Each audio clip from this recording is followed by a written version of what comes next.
So this was my personal EG hatchback that I purchased for myself.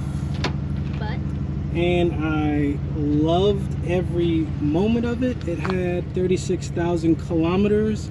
Still has the plastic from the dealership with the freaking part number on there. This car was perfect, man. I handpicked this one. This car was for me. Where's the butt? I was gonna send the car to Ron Cox in Tennessee to the mountain, and he was gonna all-wheel drive K24 turbo swap for me. I was gonna do all kinds of spoon parts on it. Where's the butt? I sold it. I sold it, man. I sold it. Yeah. So someone offered me money and You took it. I took it because he really wanted it. So I let him have it. But this car is perfect, man. This was my car for my personal fleet. Handpicked by the pros.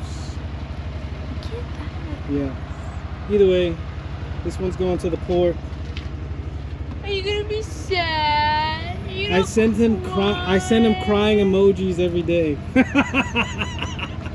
Every time he talks about the car, I send him crying emojis. Alright, yeah. This one's out of here.